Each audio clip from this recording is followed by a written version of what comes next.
अशोक पांडे जी, मैंने एक प्रश्न पूछा था, आपने उस पर कोई टिप्पणी नहीं की। क्या आपको लगता है कि मायावती इंडिया गठबंधन में शामिल हो सकती हैं और इंडिया गठबंधन का चेहरा हो सकती हैं प्रधानमंत्री पद के लिए?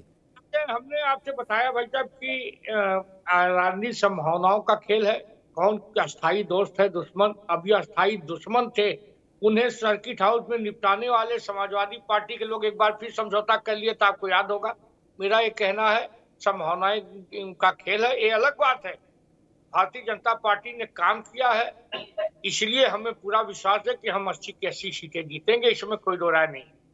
अब पांडे जी, एक आध दूसरों के लिए भी छोड़ देते नहीं? देखिए, हम तो इतना लक्ष्य तो रखो भाई, ऐसा भी ना करो। ठीक है अशोक भाई, आएंगे आपके पास, आएंगे दोबारा में आएंगे। सुशील पांडे जी, मैं फिर लौटता हूं गंभीर प्रश्न पर।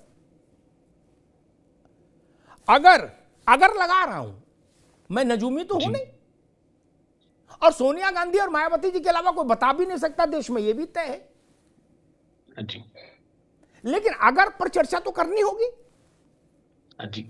अगर मायावती और इंडिया गठबंधन के बीच में एक रास्ता निकल आए और मायावती जी का हाथी भी इंडिया गठबंधन की हवेली में दाखिल हो जाए और बहन जी उसकी नेता हो जाएं, आप देश में क्या परिवर्तन देखते हैं राजनीतिक समीकरणों में, विशेष रूप से उत्तर प्रदेश? हालांकि मैं तो कहता हूं अगर बहन जी का ये प्रयोग रहेगा तो ये देश के और भी करीब 5-6 राज्य हैं जहां कम ज्यादा असर डालेगा, कहीं कम कहीं ज्यादा, लेकिन असर जरूर डालेगा खासतौर पर। लेकिन मैं समझना चाह रहा हूं उत्तर प्रदेश में क्या असर दिखता है आपको अगर ऐसा हो गया? मैं नहीं कह रहा होगा, लेकिन अगर ऐसा हो जाए, चूंकि कांग्रेस ने भी उसका खंडन नहीं किया और ना मायावती की तरफ से उसका कोई खंडन आया। जी जी। अमिताभ जी, अभी आज जो बहुजन समाज पार्टी की स्थिति है, क्योंकि पार्टी लगातार सत्ता में रही, मायावती जी कई बार मुख्यमंत्री रही और उनका जमीनी प्रभाव आज भी है। हालांकि दलित वर्ग का मतदाता कई अलग अलग क्षेत्रों में लाभार्थी के रूप में अन्य दलों के पास भी गया है, लेकिन आज भी जो उनका कैडर वोट है, बेस वोट बैंक है, वो मजबूत है।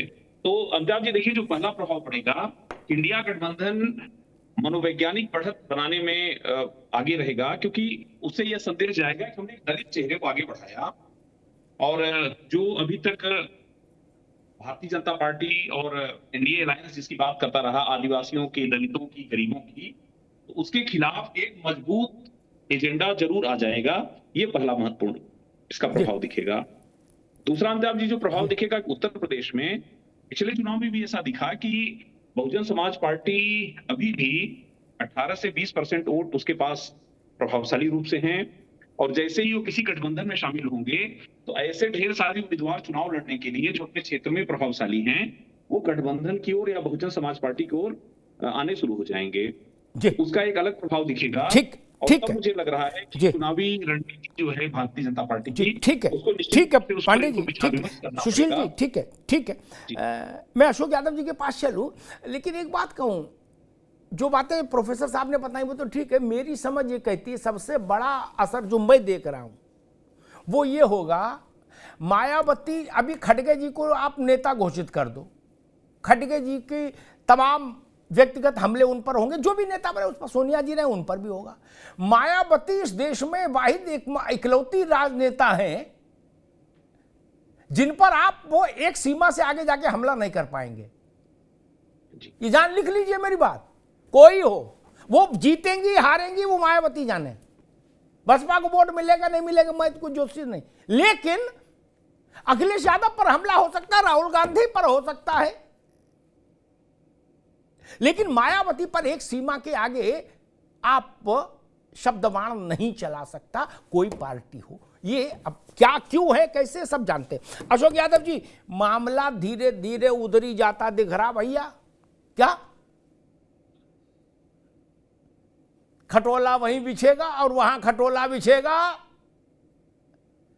तो फिर आप बाकी जो होगा वो तो ईवीएम से पता लगेगी ना। आपकी पार्टी और आपके नेता के लिए तो असहज स्थिति पहले दिन हो जाएगी।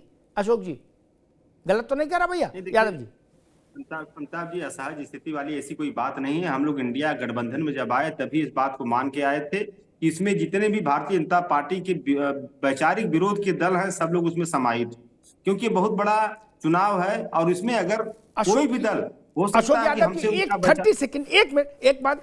आज आपके राष्ट्रीय अध्यक्ष ने कहा बसपा के कैंडिडेट भाजपा के लिए फील्डिंग करते हैं, भाजपा को मजबूत करते हैं, भाजपा के लिए फील्डिंग करते हैं बसपा के कैंडिडेट। अखिलेश यादव ने आज कहा है, पुरानी कहानी छोड़ दीजिए, इसलिए मैंने कहा।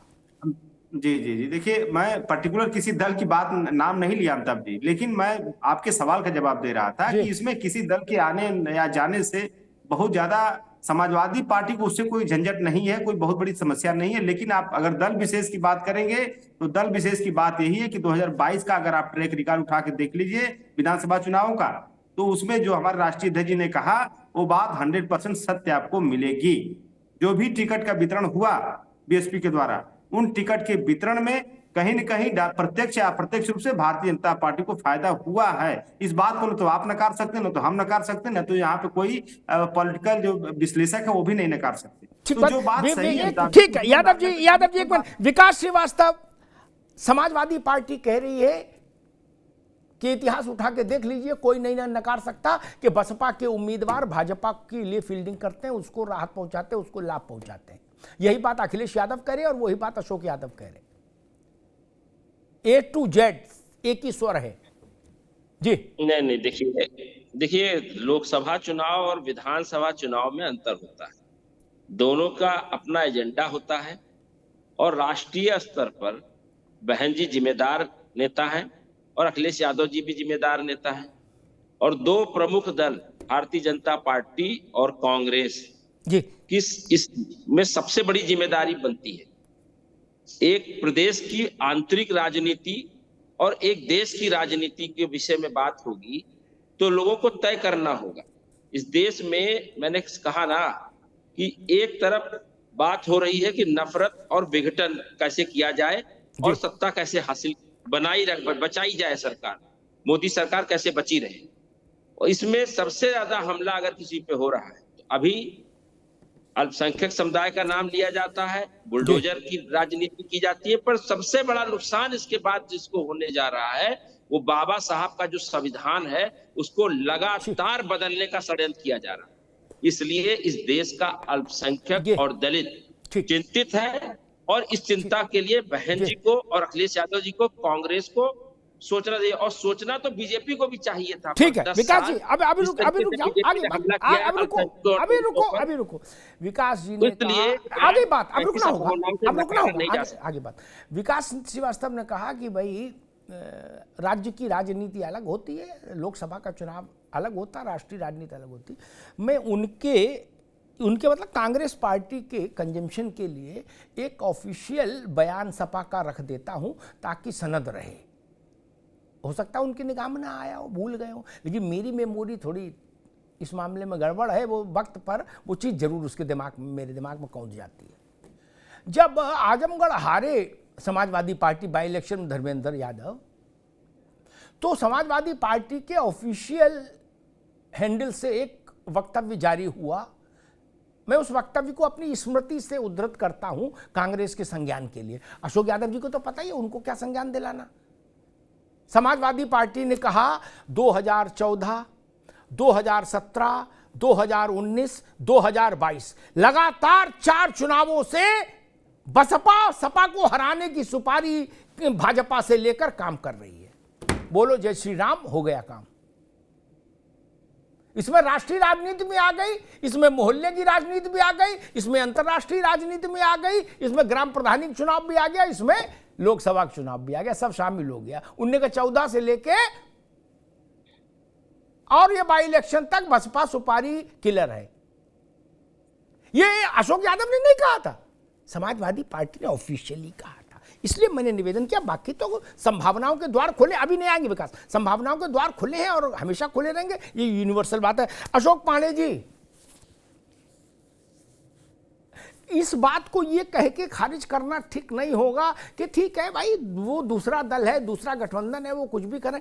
मैंने शुरुआत में कहा था कोई भी बड़ी घटना राजनीति में होती है किसी के आंगन में तो वो दूसरे के आंगन के भी बर्तन हिला देती है। नहीं, खटिया खटोला दूसरे के घर का भी हिलता है ना। अब भारतीय जनता पार्टी अगर ऐसा होता है कि बीएसपी और इस गठबंधन में आती है, बीएसपी आती केवल नहीं, मायावती को प्रोजेक्शन होता है प्राइम मिनिस्टरियल कैंडिडेट के तौर पर, तो आपको क्या लगता है एक दलित प्राइड का एक मोमेंटम बनेगा? वो आपके लिए थोड़ा चुनौतीपूर्ण होगा अशोक जी? देखिए, राजनीति में तो चुनौती रहती ही है और चुनौतियों से सामना भी भारतीय जनता पार्टी के लोग करते हैं। मेरा ये मानना है अगर पे राजनीति नहीं होती, अगर जो होगा तो उसकी स्थिति बदलेगी हम लोगों के भी। लेकिन ये तय है कि निश्चित तौर पे अभी लोकतंत्र की बात कर रहे थे कांग्रेस पार्टी के साथी, जिस पार्टी ने देश में इमरजेंसी लगाया, मुलायम सिंह यादव, लालू प्रसाद जैसे लोग, जयप्रकाश नारायण जैसे 2.5 साल जेल में चले गए। आज संभावना यहाँ ही हो गए कि 20,000 रुपया लोकतंत्र सेनानी का पेंशन भी ले रहे हैं और कांग्रेस के साथ गठबंधन भी कर रहे हैं। तो यहाँ तक जब राजनीति का चरित्र आ जाता है कि 20,000 लोकतंत्र सेनानी का लेंगे भी, 2.5 साल जेल में कांग्रेस ने दिया, लेकिन सत्ता के लिए कांग्रेस के साथ खड़े हो जा रहे हैं। तो राजनीति में संभावनाएं बहुत है। ये अलग बात है कि हम लोग हर इस तरह की राजनीति का काट रखते हैं और हम उसके खिलाफ निश्चित तौर पे। अच्छा, मतलब आपने भैया पांडे जी, आपने भी वैक्सीन बनने दे दी है या बना ली है? वैक्सीन का ऑर्डर दे दिया या बना ली है पहले ही? देखिए, वैक्सीन इसलिए हमने बनाया है कि हमने जब कोई भी योजना हमारी आई, न हमने अगड़ा देखा, न पिछड़ा देखा, न हिंदू देखा, न मुसलमान देखा। सारी योजनाएं, चाहे उज्ज्वला है, धनजन हो, जी ये सारी बातें ठीक, लेकिन देखो भाई हमारे साथ ये ना, ओम प्रकाश राजभर किसी योजना में है, दारा सिंह किसी योजना में है, ठीक है, सब वो ही करते हैं, आप भी कोई करें, इसलिए आई छोड़ो। अब तो चुनाव आ गया, अब अगर छोड़ो कि कौन पार्टी है जो अगला पिछड़ा नहीं देख रही, मुझे उस पार्टी का नाम बताओ, मैं अभी चेहरा दिखा दूं उसको, उस नेता का नाम बताओ जो फर्जी बोले ना। सब देख रहे हैं अगला पिछड़ा भैया। कोई भी दल गठबंधन करता है और गठबंधन हमारा चुनाव से पहले गठबंधन और लगातार हमारे पुराने सहयोगी रहे हैं। दारा सिंह तो पार्टी में ही रहे हैं, फिर अपने घर वापस आ गए हैं। सामान्य सी बात है, आ गए तो निश्चित तौर पे हमारे हिस्सा हो गए। फिर समाजवादी पार्टी में चले गए थे तो हमें गाली देते थे, आज हमारे साथ है। भाई सबके राजनीति करने का अपना अलग तरीका है।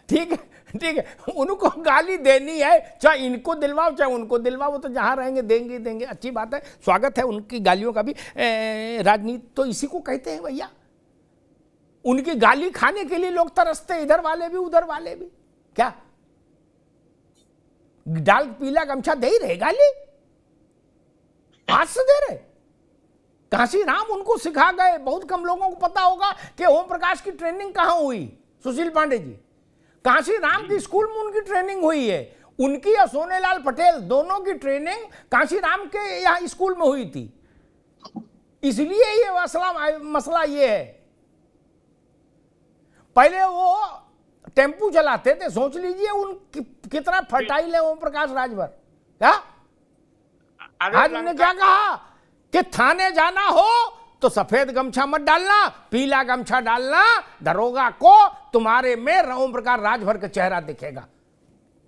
और हमसे ज्यादा कौन माइका लाल पावरफुल है, उनने पावर का भी डबल डोज दे दिया। आज इस राजनीति है ना, ये बात अशोक पांडे, अगर ओम प्रकाश राजभर का नाम ओम प्रकाश पांडे होता तो वो ऐसा नहीं बोल सकते थे। अब बोलते तो भाजपा उनको कान पकड़ के बाहर कर देती।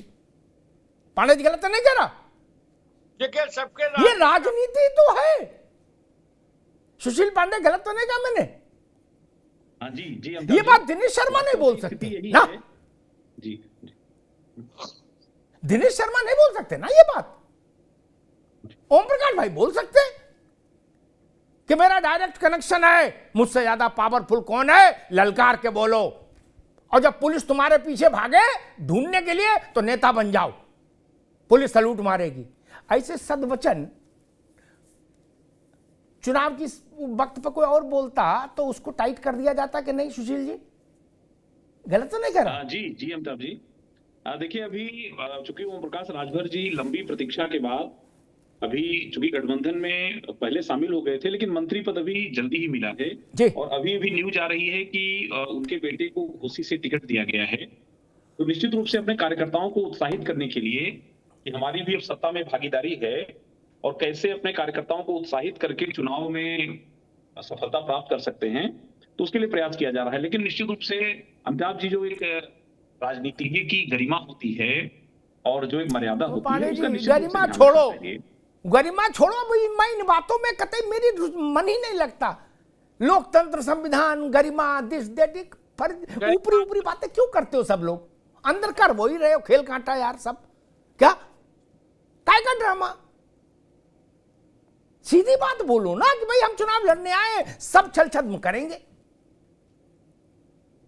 सुशील जी गलत तो नहीं कहा? जी अमिताभ जी, निश्चित रूप से राजनीतिक दलों को जो संदेश देना चाहिए अपने कार्यकर्ताओं को, अपने नेताओं को, कि इस तरह की गरिमा और आदर्शों को बनाए रखें, क्योंकि लोकतंत्र में केवल सत्ता प्राप्त करना और सत्ता का उपयोग करना नहीं ना भैया ना, सुशील पांडे जी, मैं यहां आपकी बात से सहमत नहीं। जयंत चौधरी ने बड़ी अच्छी बात कही। क्या जी, कि भाषण देने के लिए, सेमिनार करने के लिए, यात्रा निकालने के लिए राजनीति में थोड़ी ना आए हैं। जनता का काम नहीं होगा तो जनता क्यों हमको वोट देगी? और जनता का काम होने के लिए सरकार चाहिए। सच्चाई यही है। नहीं तो कांग्रेस वहां ऋषिकेश के ऊपर नीलकंठ पर्वत पे जाके नहीं तपस्या करती। अरे मैं 45 साल तो राजा रह लिए, अभी भी रहना है। ये सब बातें तो सुविधा से कही दी जाती कि हम संविधान बचा रहे हैं, हम लोकतंत्र है। तो कौन माइका लाल इतना बड़ा हो गया जो संविधान को खत्म कर दे, और कौन माइका लाल इतना बड़ा जो संविधान बचाएगा? सही बात। संविधान तो खुद ही बचा हुआ है, वो हम लोगों से बचा है, 140 करोड़ लोगों। कांग्रेस से बचेगा क्या? जी बिल्कुल बिल्कुल अमिताभ जी, गजब बात है। आजकल जिस वक्ता प्रवक्ता देखो वो क्या कर रहा है, बोले संविधान बचाने की लड़ाई लड़ रहे हैं। अरे भाई साहब, आप अपना देखो यार। आपको कोई पद मिल जाए हम खुश हैं, बधाई। संविधान तो बचा ही हुआ है, और जब संविधान पर खतरा आया तो बचा कोई नहीं पाया। आम आदमी लड़ा 19 महीने। अशोक पांडे जी ने बताया तो, जो जेल में रहे अब 20,000 रुपया पेंशन भी पा रहे हैं मीसाबंदी की, और कांग्रेस का झंडा भी उठा रहे हैं। यही ना संविधान बच रहा है। सच्चाई यही है ना। एटा मिटावा फरुखाबाद मैनपुरी 20,000 रुपया भी ले रहे हो, और कांग्रेस जिंदाबाद भी कर रहे हो। बोले आप क्यों कर रहे हो जिंदाबाद? बोले आप संविधान नहीं बचाना हमको। अच्छा जी, संविधान तो बोल नहीं सकता, उसके लिए कुछ भी बोल दो। बोलता होता तो नेताओं को सबसे सॉलिड उत्तर संविधान खुद देता।